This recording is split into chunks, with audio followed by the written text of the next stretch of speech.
Jesu Kristu inkosi. Jesu Kristu inkosi. Ngiyabingelela abazalwane, ngibingelela kakhulu ubaba, Sibande, ngibingelele nomama ngokukhethekile, ngibingelela abefundisi, ngibingelele omama bonke abantu abasha uSunday School ekwelihle igama likaJesu. Ome phambi kwenu uboniwe wabanqumalo eNanda. Ngithole umama lapho engangibe ngikhona ngikhonza esekhaya lezwi ukuthi ngixoxa impilo ukuthi hayi mzalwane ngicela ungikhulekise ngiyagula. Hayi umama athi hayi sisinte engakwenzelana nje ngingakunika umkhuleko. Kunomkhuleko nami engawusendele. Hayi ngithi nayi uma umkhuleko ongenamanzi ongangifuni imali unganginika. Angisendeleke umkhuleko ngukhuleke. Umkhuleko bazalwane ngiyagula nginento engiphethe emqaleni.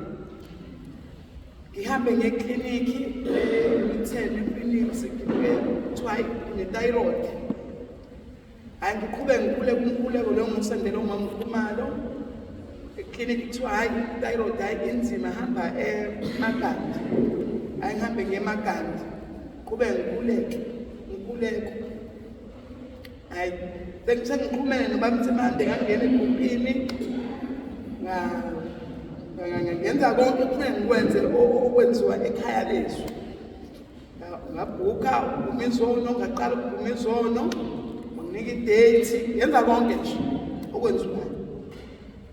Hayi ngahamba-ke ngaya eMagadi, uma ngibuye eMagadi kuthiwa hayi thyroid akwazi ngathi akwazi ukuhlinzwa ngiphatha before ngahlinzwa ngo-2009. Kodwa indlela eyiyona ngathi ngiyamkaze ngihlinzwe iyale. Ngihambe bangibhukhele eBrick City. Angihambe ngeBrick City ngangibhukhele umhla 13 eBrick City. Kwathiwa ngibuye mhla 4 December. Kwathiwa ngibuye mhla 20 December. No, 20 November.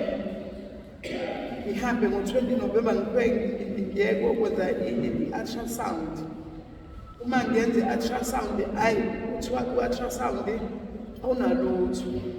Ngithi mina kanjani ngoba njengoba ngisuka eMagadi ngisuka ekliniki ngenza eMagadi ngaphinde ngadluliswa eMagadi angidluliswa eBrick City.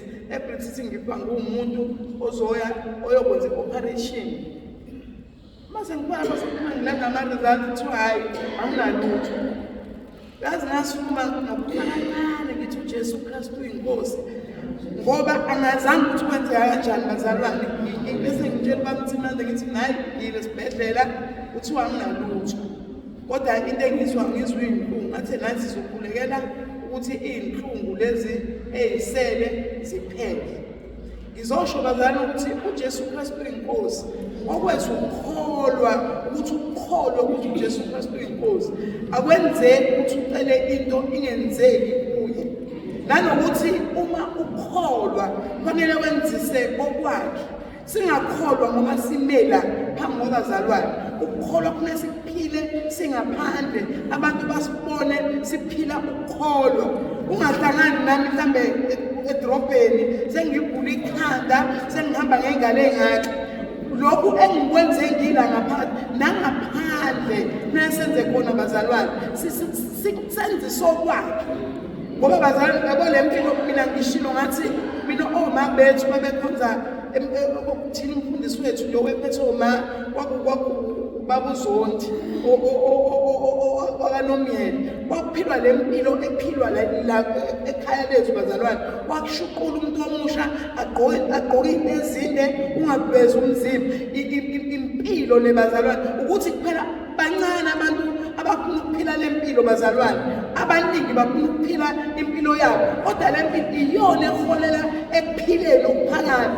Laba abantu bayibuza umbuzo owodwa laba abangakwazi ukubekezelela ukuba nje ukuhlonipheka ukuba nje ukuthi kungasiza ngani ukuthi sizuze izwe lonke sibuke sibahle emehlweni abantu kepha uNkulunkulu singekho muhle kuyena ngoba konke esikwenzayo esikwenzela uNkulunkulu, konke esikwenza zenzele wena ukuthi lokho engikwenza kuhle yini uNkulunkulu. Singenzele abantu, nginalokho enhlizweni yami, ngibonga kakhulu ungena ekhaya lethu. Ngithi uma ngithi ngiyabuka, ngiyabona ikubhali ukuthi nathi asibancinyane ukuthi ngasuka obaba beze kuthina la eThekwini, ngathi nami ngiphakathi, ngathi intombi ngipakwa ngipaka untombi. Ngiyambonga kakhulu uNkulunkulu bazalwane, ngathi sinaqhubeka sihlale ekhaya lethu uJesu Kristu inkosi.